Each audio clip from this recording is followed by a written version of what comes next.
As a competitive Pokemon player, I want to qualify for the World Championships. The only problem is, qualifying for Worlds is a little bit expensive, between travel costs, food, dance juice. Anyways, the point is, I'm inside of my Broke Boy arc. Don't worry, this is simply character development. But, in the meantime, I still need to qualify for Worlds. So, how can I do that without breaking the bank? Well, allow me to introduce you to the Global Challenge. The Global Challenge is an online tournament where players compete for championship points, which, conveniently for us, is exactly how we can qualify for the World Championships. I actually played in this tournament, and out of the tens of thousands of competitors, I placed 8th. I gotta give most of the credit to the team I built. The theory behind the 6 Pokemon I chose were pretty deep. In this video, I not only go deep into the theory, but I also offer timeless wisdom for how to build in any Pokemon format. Heads up, this video is from one of my season coaching live streams. That means the audio will be different. If you want to be a part of these live and maybe end up in one of these videos, click the season coaching link in the description. That's all I've got for the intro. Enjoy the video. What's up, guys? This is the team I used to make top 8 at the Grand Challenge. So for those of you who do not know, I actually streamed this entire event. That was an official Pokemon tournament. But this is like in a EU, South America. It's like a lot of countries compete inside this. It was a worldwide competition, more or less. But this is the team that I used to get top 8 inside of that tournament. It was a best of 1 tournament. I believe I finished with 41 games down. I believe I lost 9 of those games, and the rest I won, if I remember correctly. This is the team. It was pretty good. In this video, I'm going to be going over the team creation process. So how I built this team that I used to pilot to get top 8 inside of this online tournament. So if you're watching this, something that you may learn is how to build a team. Potentially just how to build a team for a online best of 1 setting, but also I don't really go for any cheese on my teams. I kind of just try to create good stuff. So specifically, this team is proven in best of 1. This team is not proven in best of 3 yet. So if you're going to be using this team, it's not a proven concept, so it's a bit of an experiment. So it could be good, could be bad. Before I do get into it, though, I do want to share with you this Discord I am in right now. If you guys want to say hi, chat, I am literally like recording this now, so if you guys want to see live, we do have 7 people inside the audience right now. This is my group chat called The Lab. It's basically just me kind of working with a community, kind of just playing the game. I see Andy's typing right there, Krebs is typing right there. We got 2 typers. We got Krebs with the emoji, points. Hi, YouTube. Thank you so much, Andy. Awesome. Thank you guys for appearing to the comments. You guys are making the video. Yeah, this is just my community. I just do little like things like this. Every Friday I have a workshop. Just it's my coaching community. If you're interested, click the link in the description. Thank you so much, Jay. I appreciate you guys a lot. Thank you so much. Back to the team. So pretty much this team right here is a concept that I was working on a while back, actually. So if I look through my Twitter, I made a post on the it's right here. I made a post on the 10th of September, and I called out this core to beat, which, by the way, guys, if you don't follow me on Twitter, you know, I'm telling you ahead of time, guys. Like, I'm not hiding these secrets from you. Of course, you know, I got some sauce. You know, everyone's got some kind of sauce. They're working on experimental stuff.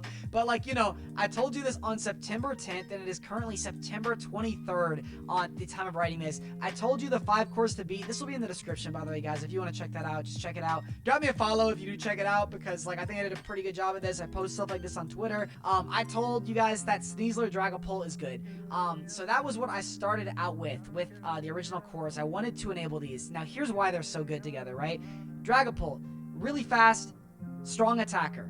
Give it choice span, really good, able to do a lot of damage with Dragon Darts. What is immune to Dragon Darts? Well, there is the Fairy type. Well, what beats Fairies? Poison type. Cool, thank you, Sneasler. That's 1 point for Sneasler Dragapult. Point number 2, there are Steel types. They also resist Dragon. What can hit Steel types? Close combat from Sneasler, our fighting type. Thank you so much, Sneasler has 2 points. Basically, they got a lot of natural inbuilt synergy. Another point I can think of right off the bat is King Gambit. King Gambit is one of Dragapult's worst matchups because it resists both of our stabs, and if we want to attack it, we have to risk being sucker punched and taking a one-hit knockout or forcing a Terra. It's not very good.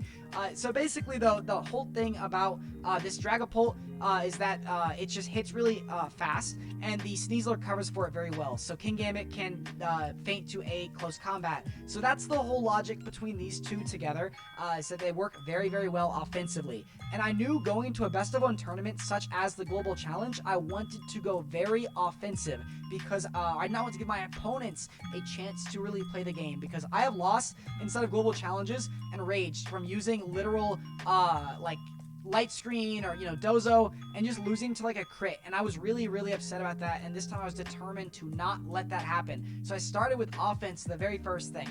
But if there's something you guys know about me from watching any of my other videos, you'll know that I like balance. I do not like teams that are focused on a very offensive strategy and hone all the way into offense, or focus on a defensive strategy, go on to defense. I like my Pokemon to be able to switch in and out. So something that was on the back of my mind was Incineroar and Rillaboom. I thought about these guys ahead of time. I was thinking of a way to incorporate these two on this concept. The reason why I think they're very good is just because they're proven. Incineroar and Rillaboom have dominated formats ever since they've been legal. The only year they have not won, there was only 1 year they were both legal. That was 2022, before this recent World Championship. In 2024, they did not win, but 2022 they did win a while ago. And Incineroar has won Worlds every single time it's been legal, except for this recent World Championship Finals where it did not make it. Which, by the way, I do think we should have longer seasons. I don't think we should have regulations, but that's a topic for another video. I think the skill of the overall play goes down if we only have 3 months to learn a format. But anyways, though, Incineroar, Rillaboom, I knew I wanted to incorporate these guys into this somehow, because they're my backbone. They are very, very solid together, and I'm just pretty good at outplaying people with these. Honestly, it's a very big comfort zone. I had to think about how to kind of add them into the mix with the Dragapult and the Sneasler, and then I thought of the gluing piece, and I realized it was kind of Goldango, because Goldango, in theory, it gives me a lot of what I want on my team. Number one, it gives me a secondary mode where I can go ahead and set up a nasty plot on Goldango, and I can use Incineroar and Rillaboom to keep it alive. So I can use Incin plus Goldango lead, I can fake out nasty plot, and then I can protect, switch out into Rillaboom, reactivate my fake out, and just be an absolute nuisance. This was my mix-up option. So it's like maybe if I could not go ahead and go with the Dragapult Sneasler, I could pretty much mix it up with the Goldango at any given point. So I thought I could have some cool leads like Goldango into Amoonguss, because if they lead Amoonguss because they want to survive the Dragapult Sneasler, then the Goldango could punish it. So I could get him with a Goldango and Sneasler lead is what I was thinking. So it just gave my team a whole secondary option. So I really wanted to kind of lean into that. Now, that being said, I had 5 Pokemon, but how did I end up on this 6th? Very simply put, I needed a redirection. That was the top down, that was the easy answer, is that the Goldango I'm using is very offensive. It is a Life Orb Goldango with max special attack and max speed. So because it's not very bulky, I need some way to mitigate damage. So with the double fake out comp, you can usually go very bulky on these guys. Like leftovers with potentially like max HP, and you could be extremely bulky. You could live a lot of attacks, and you can just set up nasty plots. But I wanted to go for offense, like I said at the start of the video. So because of that, I decided to go with Life Orb. And if I'm Life Orb, I don't really want to invest into bulk because Life Orb makes me take 10% of my health at every turn. So why would I want to go with a bulky Goldango that's Life Orb? So anyways, I just decided to go with just max, just because I want to hit hard and hit fast. And this was an absolute beast, by the way, the Goldango. That worked out so well. But with the redirection, I'm actually able to get the setup way more consistently. Because there were times where I would, in practice, go with Goldango, and I would lead with the fake out. That was great. But then I give a nasty plot, but they just keep me in check with like a sucker punch or maybe like a stomping tantrum or whatever. It's just like I didn't like it. So by basically adding redirection onto the team, it just gave me a whole secondary mode that just felt really good. All in all, I thought it was a really good concept that just felt really fluid to play. But yeah, so that is how I actually built this team. Now, I will share a little bit with how to kind of play it To be honest, I just held a lecture inside of my server, the lab. Pretty much inside of here, I just gave like the actual like how to like play it instead of depth and detail. So I'm just going to skim it a little bit because I cannot give away all the sauce out of respect for my members. But what I will say is that there's just kind of two modes to this team. There is the Sneasler Goldango mode, and there's the Sneasler Dragapult mode. Oftentimes, these two are hard to bring together, so just kind of stick with one and just kind of base your game plan off it. These guys are here for comfort. I just like the way they play. The Rillaboom and Ensign, they're very solid, and they work really good together. They can slow down the pace of the game inside of with a very offensively rooted team. These two worked very well. And Clefable was also there just kind of to slow it down. All the spreads I used, here's how I got to them. I had 252 in attack and 252 on speed on Sneasler, literally 252 on literally everything on my team. You will see that in a second, and I will explain why. Once again, I made a post on this not too long ago, and here I am, once again, still standing by what I'm saying. You know, it's like, I'm telling you, like, my Twitter, like, literally, I'm not even kidding, like, there's some other top players out there, you guys know who you are, who literally, like, flame me for just posting stuff like this. Like, it's crazy. It's like, this is, like, 252 Incineroar, and, you know, I got flamed. I'm being so serious. Like, it was like, I looked into even that person's Twitch chat who's streaming, and, like, I looked inside, and I was like, okay, it was just disrespect. It was a lot of disrespect. But you know, I actually played inside of the tournament, and you know, it worked really well. I'll say that. It worked really, really well. I love the way it worked. So I'm really just trying this out. The logic of everything with 252 is explained inside of here. Like, why is it so good? Basically, my logic is that there is a very strong base stat total for all these Pokemon. They're very, very good at what they do specifically. So Sneasler, this guy's just kind of some guy at Game Freak just maxed this guy out. He was like, huh, you know, I want this guy to hit hard and hit quick. Yeah, let's give him attack speed. You know, Dragapult, exact same thing. Hit hard, hit quick.